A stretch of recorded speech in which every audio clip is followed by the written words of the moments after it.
خود آقا مدنی جناب محمد رسول اللہ صلی اللہ علیہ وسلم کے بارے میں آتا ہے کہ ہر سال رمضان کے مہینے میں جبریل امین تشریف لے آتے اور اللہ کے رسول صلی اللہ علیہ وسلم کو قرآن پاک کا دور سناتے تھے. اور آخری عمر میں جس سال اللہ کے رسول صلی اللہ علیہ وسلم کا وصال ہوا، اس رمضان میں حضرت جبریل علیہ السلام نے ایک مرتبہ نہیں بلکہ 2 مرتبہ قرآن کریم کا دور سنایا تھا. تو رمضان کو قرآن سے ایک تعلق ہے، بلکہ بڑے مفسرین نے تو یہاں تک بتلایا ہے کہ رمضان اگر جسم ہے تو قرآن اس کی روح ہے. جیسے جسم بغیر روح کے زندہ نہیں رہ سکتی، ایسے ہی رمضان بغیر قرآن کے اگر کوئی زندہ رکھنا چاہے تو زندہ نہیں رہ سکتا. اس لیے ہمیں رمضان کے روزے بھی رکھنے ہیں، اس کے ساتھ ساتھ قرآن کریم کی تلاوت بھی کرنی ہے. تراویح تو ہم پڑھتے ہیں، لیکن تراویح کے ساتھ ساتھ اور ہمیں قرآن کریم کو خوب پڑھنا چاہیے. اور قرآن کریم کے پڑھنے کا طریقہ یہ ہے کہ صرف اس کے الفاظ کو نہیں پڑھنا ہے، بلکہ الفاظ کے ساتھ ساتھ اس کے احکام کو بھی پڑھنا ہے، اس کے معنی اور مفہوم کو بھی سمجھنا ہے، تاکہ ہم اس کے مطابق عمل کر سکیں. اسی طریقے سے رمضان، اللہ کے رسول نے فرمایا کہ رمضان غمخواری کا مہینہ ہے. اس میں ہمیں اپنے رشتہ داروں کا بھی خیال رکھنا ہے، ہمیں اپنے دوست اور احباب کا بھی خیال رکھنا ہے، اپنے پڑوسیوں کا بھی خیال رکھنا ہے. اس لیے کہ اللہ رب العزت نے اس مہینے کے اندر جہاں نیکیوں کو کئی گنا بڑھایا ہے، وہیں ہر اعتبار سے اللہ رب العزت نے اجر و ثواب کے اندر اضافہ کیا ہے. چاہے وہ ہم صدقات کے ذریعے سے حاصل کریں، چاہے وہ تلاوت کے ذریعے سے حاصل کریں، چاہے وہ ذکر کے ذریعے سے حاصل کریں، چاہے نمازوں کے ذریعے سے حاصل کریں، جو بھی ہم عبادت کریں گے اللہ رب العزت اس مہینے میں ہماری عبادتوں کا اجر کئی گنا بڑھا کر کے دینے والا ہے. جیسا کہ پیچھے بتلایا گیا تھا کہ ایک فرض 70 فرض کے برابر اور ایک نفل فرض کے برابر، اور اسی طریقے سے ایک نیکیاں 70 نیکیوں کے برابر اللہ رب العزت اجر و ثواب عطا کرتے ہیں. تو ایسے اس مہینے میں عام طور سے ہمارے مسلمانوں کا یہ بھی عام طور سے دستور ہے کہ وہ اپنی زکوٰۃ اسی مہینے میں ادا کرتے ہیں. ورنہ شریعت نے تو یہ قرار دیا ہے کہ جب آپ کا سال پورا ہو جائے آپ پر زکوٰۃ واجب ہو جاتی ہے، فرض ہو جاتی ہے. لیکن عام طور سے یہ دستور یہ ہے کہ ہم رمضان ہی کے مہینے میں زکوٰۃ ادا کرتے ہیں. تو زکوٰۃ کی اہمیت اور فضیلت کیا ہے؟ میرے محترم بزرگوں اور دوستوں، قرآن کریم جو کتاب ہدایت ہے، مسلمانوں کو ہدایت کا راستہ بتلاتی ہے. جہاں اللہ رب العزت نے سارے احکامات نافذ کیے ہیں، اللہ رب العزت نے قرآن کریم میں تقریباً 27 یا 30 جگہ پر زکوٰۃ کا تذکرہ فرمایا ہے. عام طور سے اللہ رب العزت نے زکوٰۃ کو نماز سے جوڑا ہے. وَأَقِیمُوا الصَّلَاةَ وَآتُوا الزَّکَاةَ. آپ جہاں بھی قرآن کریم کی آپ تلاوت کریں گے، جیسے نماز کو اللہ رب العزت نے فرض قرار دیا ہے، ایسے زکوٰۃ کو بھی اللہ رب العزت نے فرض قرار دیا ہے. اور اسلام کے ارکان جو ہیں وہ 5 ہیں، ان میں سے ایک رکن زکوٰۃ کا بھی ہے. ایک توحید ہے، ایک نماز ہے، ایک روزہ ہے، اور ایک زکوٰۃ بھی اسی ارکان میں سے ہے جس کو ہم فرض مانتے ہیں، جن پر یقین رکھنا اور جن پر بھروسہ رکھنا، جن کو یہ ماننا کہ اللہ رب العزت نے فرض قرار دیا ہے، وہ زکوٰۃ بھی اسلام کا ایک رکن ہے. زکوٰۃ کے تعلق سے اللہ کے رسول صلی اللہ علیہ وسلم نے جہاں بشارتیں دی ہیں وہیں وعیدیں بھی سنائی ہیں. زکوٰۃ جیسے انسان اپنے نفس کے لیے، اپنے جان کے لیے نماز ادا کرتا ہے، گویا کہ جسم کی یہ زکوٰۃ ہوتی ہے. اپنے مال کی پاکیزگی کے لیے، صفائی کے لیے، ستھرائی کے لیے، مال کے اندر برکت حاصل کرنے کے لیے اللہ رب العزت نے قرآن کریم کے اندر فرمایا. آقا مدنی جناب محمد رسول اللہ صلی اللہ علیہ وسلم کو حکم دیتے ہوئے امر کے ساتھ خذ من اموالہم صدقۃ تطہرہم، اے نبی آپ ان کے مال کی زکوٰۃ حاصل کریے لیجئے، یہ مال ان کو پاک اور صاف کرے گا۔ اس میں مفسرین نے 2 چیزیں بیان کی۔ مال کے ذریعے سے انسان کا تزکیہ ہوتا ہے، انسان کا دل پاک ہوتا ہے، انسان کے دلوں سے مال کی محبت ختم ہوتی ہے، اللہ کی محبت غالب آتی ہے۔ دوسری جو تفسیر بیان کی ہے کہ مال کی زکات لینے سے انسان کا مال پاک ہو جاتا ہے، اس کے اندر فتنے اور فساد ختم ہو جاتے ہیں، نفرت ختم ہو جاتی ہے، مال کی بنیاد پر جو دشمنیاں ہوتی وہ ختم ہو جاتی ہیں، مال کی بنیاد پر جو آفت اور مصیبت آنے والی ہوتی ہے، مال لٹنے والا ہوتا ہے، مال برباد ہونے والا ہوتا ہے، اللہ رب العزت جس مال کی زکات نکالی جاتی ہے، اللہ رب العزت اس مال کی حفاظت فرماتے ہیں۔ یہ مال میں زکات کا فائدہ ہے۔ اور زکات کیوں ہی اللہ کے رسول صلی اللہ علیہ وسلم نے یا جو شریعت نے زکات فرض قرار دی ہے، یہ معاشرے کو، سوسائٹی کو دے کر کے، سماج اور سوسائٹی معاشرے میں ایسے افراد زندگی گزارتے ہیں جو آپ کی مال کے مستحق ہوتے ہیں۔ اللہ رب العزت نے آپ کے طرف مال عطا کیا ہے، یہ آپ کا کمال نہیں بلکہ اللہ رب العزت کا کمال ہے۔ جیسے علم انسان کا کمال نہیں، اللہ کا کمال ہے۔ جس انسان کو چاہتا ہے وہ علم سے نوازتا ہے، ایسے ہی مال بھی اللہ رب العزت جس انسان کو چاہتا ہے اس کو نوازتا ہے۔ تو جیسے علم کا کام یہ ہے خرچ کرنا، لوگوں میں بانٹنا، اگر کوئی شخص اپنے علم کو چھپا کر رکھتا ہے، کل خداوند اللہ رب العزت کے سامنے اس کے بارے میں حساب دینا ہوگا۔ ایسے مال کے تعلق سے اللہ کے رسول صلی اللہ علیہ وسلم نے سخت وعید بیان فرمائی۔ خود قرآن کریم نے ارشاد فرمایا والذین یکنزون الذهب والفضة ولا ينفقونها في سبيل الله فبشرهم بعذاب أليم۔ اے نبی آپ بشارت دے دیجیے، ان کو خوشخبری سنا دیجیے، ان کو یہ بتلا دیجیے جو لوگ اپنے مال کو جمع کرتے ہیں، گن کر رکھتے ہیں، سونے اور چاندی کو گن کر رکھتے ہیں، اللہ کے راستے میں خرچ نہیں کرتے ہیں، ان کے لیے آپ دردناک عذاب کی بشارت دے دیجیے، خوشخبری سنا دیجیے کہ اللہ رب العزت نے آپ کے لیے دردناک عذاب تیار کر رکھا ہے۔ اور وہ عذاب کی شکل کیا ہوگی خود قرآن نے اس کی وضاحت کر دی۔ یوم یحمى علیہا فی نار جہنم فتقوی بہا جباہہم وجنوبہم وظہورہم ھذا ما کنزتم لانفسکم فذوقوا ما کنتم تکنزون۔ یعنی اللہ رب العزت فرماتا ہے کہ اس دن یعنی قیامت کے دن جہنم کے اندر، جہنم میں سراپا انسان چلے گا، لیکن خصوصیت سے اللہ رب العزت نے جو بات بیان فرمائی ہے کل میدان محشر میں جہنم میں ڈالنے کے بعد یہ کہا جائے گا لو یہ مال ہے جس کو آپ نے جمع کیا تھا، اور اس مال کو تپایا جائے گا، تپا کر کے اس کی پیشانی کو داغا جائے گا، اس کے پہلو کو داغا جائے گا، اور اس کی پیٹھ کو داغا جائے گا، اور کہا جائے گا یہ تمہارا مال ہے جس کو آپ نے دنیا میں جمع کیا تھا، جس کی آپ نے زکات نہیں ادا کی تھی، جو اللہ کا حق تھا اس حق کو آپ نے ادا نہیں کیا تھا، اس کی بنیاد پر آپ کا مال یہ جہنم کا انگارہ بنا ہوا ہے، یہ آپ کی پیشانی کو داغا جا رہا ہے، آپ کے پہلوں کو داغا جا رہا ہے، آپ کی پیٹھ کو داغا جا رہا ہے، اور کہا جائے گا لو اپنا مال پکڑو، چکھو اس کا مزہ جو آپ دنیا میں جمع کرتے تھے۔ اور یہ اس صورت میں ہوگا جس مال کی زکات نہ ادا کی گئی ہو۔ مفسرین نے اس پر ایک بہت اچھا نقطہ لکھا ہے کہ اللہ رب العزت جہنم میں 3 اعضاء کو کیوں ڈرائیں گے، اور جسم کے اعضاء ہیں، پیٹ بھی ہے، انسان کا چہرہ بھی ہے، انسان کے پیر بھی ہے، لیکن 3 چیزیں خصوصیت سے کیوں بیان کی ہے؟ مفسرین نے لکھا ہے آپ اس لیے اللہ رب العزت نے بیان کیا ہے کہ قرآن کریم فطرت انسانی پر نازل ہوا ہے۔ جب انسان کے سامنے کوئی طرفدار جاتا ہے، اپنے مسائل کو لے کر جاتا ہے، کوئی تنگدست پریشان حال اپنی مجبوری کو لے کر کے جاتا ہے، مالدار جو دنیا والے مالدار ہوتے ہیں جن کے اندر صرف مال کی ہوس ہوتی ہے، سامنے والے کو دیکھ کر پیشانی پر بل آ جاتا ہے، پھر جب اس کی پریشانیاں سنتا ہے تو اپنے پہلوں کو بدل لیتا ہے، اور پھر جب اس کی بات سنتا ہے نہیں دینے کا ارادہ ہوتا ہے تو پیٹ پھیر کر واپس چلا جاتا ہے، اس کی بات کو سنی کرتا ہے۔ مفسرین نے یہ نقطہ بیان کیا ہے، اللہ رب العزت نے اس لیے ان 3 چیزوں کو خصوصیت سے بیان کیا ہے کہ اگر آپ کے پاس سائل آتا ہے، مانگنے والا آتا ہے، ضرورت مند آتا ہے، ان 3 چیزوں کا ضرور خیال رکھنا چاہیے کہ اگر آپ کے اندر طاقت اور وسعت نہیں ہے دینے کی،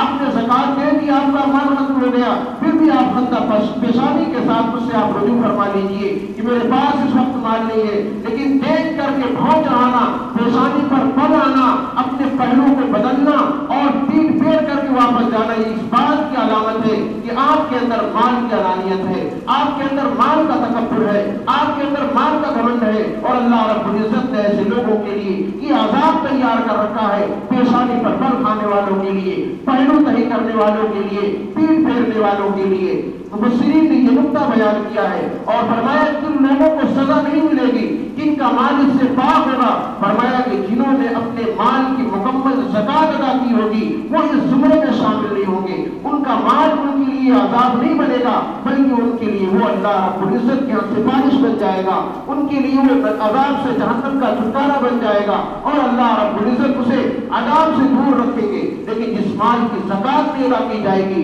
جس مال کا حق نہیں ادا کیا جائے گا، جو غریبوں کا ہے، مسکینوں کا ہے، یتیموں کا ہے، بیواؤں کا ہے، اور معاشرے میں کمزور اور پست لوگوں کا حق ہے، اگر اس حق کو ادا نہ کیا گیا، ان کا خیال نہیں کیا گیا، تو اللہ رب العزت کل میدان محشر میں مال والوں کو بھی پکڑے گا۔ اور یہ مال اللہ رب العزت کی جہاں ایک طرف نعمت ہے، اللہ نے آپ کو مال دیا ہے تاکہ آزمائش کے لیے، چاہے وہ دنیا کی کوئی بھی چیز ہوتی ہے، اللہ رب العزت کی جانب سے اگر ملتی ہے تو ایک آزمائش کے لیے ملتی ہے، ایک امتحان کے لیے ملتا ہے کہ میرا بندہ اس نعمت کا حق ادا کیسے کرتا ہے۔ اللہ نے آپ کو یہ جسم دیا ہے، یہ جان دیا ہے، اگر آپ اللہ کے احکام کو بجا لاتے ہیں، نماز کی پابندی کرتے ہیں، اللہ کے فرائض کو ادا کرتے ہیں، یہ آپ کے جسم کا حق ہے۔ اور مال اللہ نے دیا ہے، اگر اس مال کے ذریعے سے آپ غریبوں کی، یتیموں کی، بیواؤں کی، اور اس طریقے سے آپ کے معاشرے میں جو تنگ دست لوگ ہیں آپ ان کی کفالت کرتے ہیں، اس مال کے ذریعے سے ان کا تعاون کرتے ہیں اور اس پر اللہ کا شکر ادا کرتے ہیں، اے اللہ آپ نے مجھے اس لائق بنایا ہے،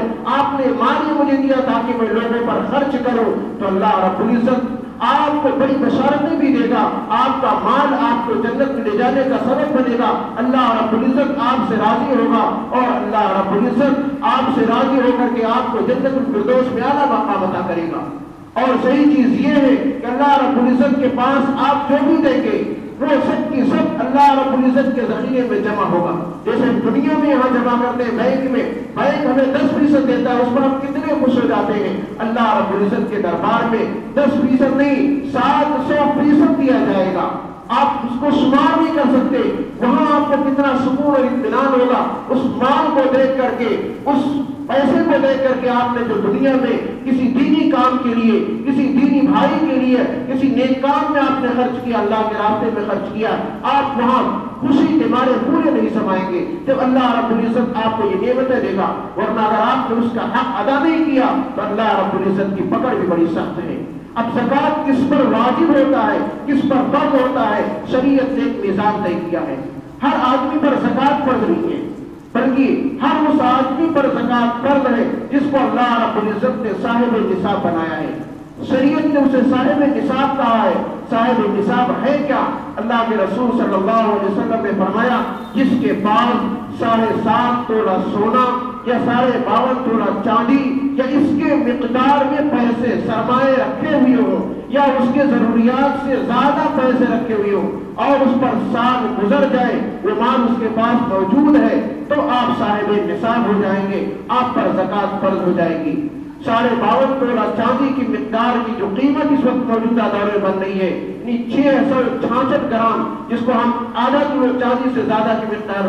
مان سکتے ہیں۔ آپ اسے ہم سونار کے پاس جا کر کے پوچھ لیں آج کیا ریٹ چل رہا ہے، چاندی کی کتنی قیمت ہے، زیادہ سے زیادہ 70,000 روپے کلو چاندی ہوگی، یا 68 یا 70,000 روپے کلو، گویا کہ 35 اور 40,000 اگر کسی کے پاس پیسے ہیں تو وہ صاحب نصاب ہے، چاہے وہ عورت ہو چاہے وہ مرد ہو۔ زکوٰۃ بھی اللہ رب العزت نے ہر ایک پر الگ الگ فرض قرار دی ہے۔ آج ہمارے معاشرے کا ایک بہت بڑا مغالطہ یہ ہے کہ آدمی سوچتا ہے گھر کا ایک گارجین ہے اس پر زکوٰۃ فرض ہے، بالکل غلط ہے۔ جیسے نماز ہر آدمی پر فرض ہے، بیوی پر الگ فرض ہے، بچے پر الگ فرض ہے، والد پر الگ فرض ہے، بہن پر الگ فرض ہے، ایسے زکوٰۃ بھی اللہ رب العزت نے ہر ایک کو الگ الگ فرض قرار دیا ہے اگر وہ صاحب نصاب ہے۔ بیٹے کا مال ہے اس پر الگ سے زکوٰۃ فرض ہے، بیوی کا مال ہے، زیور ہے، گہنا ہے، جو بیت کی اگر سونے اور چاندی کی مقدار اتنی مقدار میں پہنچ رہی ہے 35 اور 40 ہزار کے برابر، تو اس بیوی پر زکات الگ فرض ہے۔ شوہر کے پاس اگر مال بینک میں رکھا ہوا یا گھر میں موجود ہے، اگر اتنے پیسے کا ہے تو اس پر زکات الگ سے فرض ہے۔ آپ رہنے کے لیے آپ کا مکان ہے، الگ سے دوسرا مکان ہے جو صرف وہ قیمت میں آپ صاحب نصاب کے برابر ہے، اس کی زکات الگ سے فرض ہوگی۔ اور ایسے ہی شریعت نے جو سامانوں پر زکات فرض قرار دیا ہے، اور دکان کا جو مال ہے اس پر بھی زکات فرض ہے۔ ہاں، اوزار پر شریعت نے زکات فرض نہیں قرار دیا ہے۔ جو آلات جن سے آپ روزی حاصل کرتے ہیں، مثلا گاڑی ہے، اس کے کرائے سے آپ خرچ پڑتا اپنے گھر کا خرچ چلاتے ہیں۔ کوئی مشین ہے، چاہے کروڑوں روپے کی مشین ہو، لیکن آپ اس مشین سے اگر روزی حاصل کرتے ہیں، اس مشین پر زکات نہیں فرض ہوگی، اس مشین کی جو آمد ہوگی اس پر زکات فرض ہوگی۔ ایسے ہی جو آلات ہیں، ایسے ہی جو دکان میں سامان رکھے ہوئے سامان تجارت بیچنے کے جو سامان ہیں اس پر زکات فرض ہے۔ اور اس طریقے سے اگر کسی کے پاس مکانات ہیں، رہنے کے لیے مکان الگ ہے، ایک آدھ گھر الگ سے رکھا ہوا ہے، اس کی قیمت پر زکات فرض ہوگی۔ ایسے ہی اگر کوئی شخص تجارت کرتا ہے زمین کی، کھیتی باڑی کی، یعنی زمین کی تجارت کرتا ہے، اگر زمین کاشت کے لیے ہے، کوئی انسان کھیتی کرتا ہے تو اس زمین پر زکات نہیں ہے بلکہ عشر ہوتا ہے، جو کھیتی کا غلہ ہوگا اس کو دینا ہوتا ہے۔ لیکن اگر وہی زمین تجارت کی نیت سے ہے،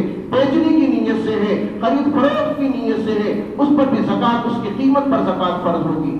یہ شریعت نے اس کے احکامات بتلائے ہیں۔ ان مختصر اوقات میں اس کے احکام کو بتلانا مشکل ہے۔ ہر انسان کو چاہیے کہ وہ اپنے متعلق اپنے مسائل کو معلوم کرے اور ہر ایک کی زکات ناپ کر کے اندازہ میں شریعت نے یہ بھی کہا ہے کہ مکمل طور پر زکات ادا ہونی چاہیے، اس طریقے سے کہ اس کا دل مطمئن ہو جائے کہ میں نے پورے مال کی زکات نکال دی ہے، بلکہ زیادہ نکالا ہے کم نہیں نکالا ہے، تو پھر سمجھیے اس کی زکات ادا ہوگی، ورنہ زکات ادا نہیں ہوگی۔ بہت سارے لوگ اندازے سے نکالتے ہیں اس طریقے سے، ارے اتنا ہو گیا ہوگا۔ میرے بھائیوں، شریعت نے اس پہ معاملے میں بڑی سخت بیان فرمائی ہے۔ ہر ایک مال کی آپ صحیح طریقے سے زکات نکالیے۔ اللہ کے رسول صلی اللہ علیہ وسلم کے زمانے میں اونٹوں کی زکات، گائے کی زکات، بیل کی زکات، گھوڑوں کی زکات اور بکریوں کی زکات، ہر ایک کے الگ الگ پیمانے شریعت نے بیان کیے ہیں۔ کتنی بکری ہوگی تو آپ کو زکات دینی ہے، کتنے گائے اور بیل ہوگی اس کی زکات دینی ہے، کتنے آپ کے پاس اونٹ ہوگے تو اس کی زکات دینی ہے،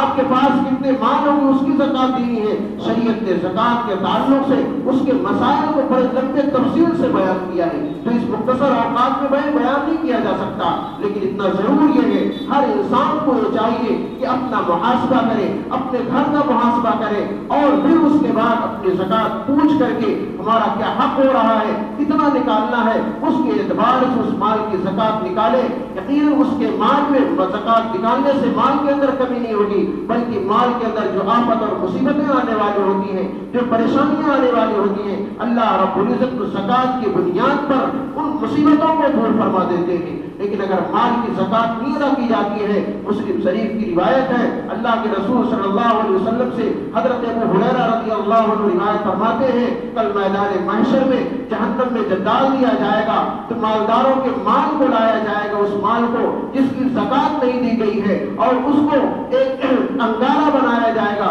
اور انگارہ بنا کر کے انسان کے جسم کو داغا جائے گا، اور یہ کہا جائے گا یہی وہ تمہارا مال ہے جس کو آپ نے جمع کیا تھا، لو آپ اس مال کا مزہ چکھو۔ اور انسان پر ایسا مسلط ہوگا، بعض روایتوں کے اندر آتا ہے کہ وہ اژدہا کی شکل میں ہوگا، بعض روایتوں کے اندر آتا ہے کہ وہ انگارے کی شکل میں ہوگا، اس کے گلے میں لپٹا ہوا ہوگا، اور کبھی اس کے چہرے کو نوچتا ہوا ہوگا، کبھی پیشانی کو نوچتا ہوا ہوگا، کبھی جسم کو نوچتا ہوا ہوگا۔ انسان بھاگے گا اور وہ مال کہے گا کہاں بھاگ کر کے جا رہا ہے، تم نے دنیا تو میرا حق ادا نہیں کیا، میری زکات نہیں نکالی، غریبوں کا حق ادا نہیں کیا جو اللہ رب العزت نے آپ کو دیا تھا، آپ نے اس کو ادا نہیں کیا، اب کہاں چھٹکارا حاصل کر رہے ہو؟ نہ آپ کی گردن سے نکلے گا، نہ جسم سے نکلے گا، بلکہ آپ سے چمٹا ہوا رہے گا، اور انسان لاکھ کوشش کرے گا نہیں نکل سکتا۔ اور اس جہنم کی آگ میں ایک تو جہنم میں جلنا، دوسرے پھر آگ کا انگارہ پہنانا، پھر اژدہے کا انگارہ ہونا، یہ عذاب در عذاب ہے۔ میرے محترم بزرگ دوستو،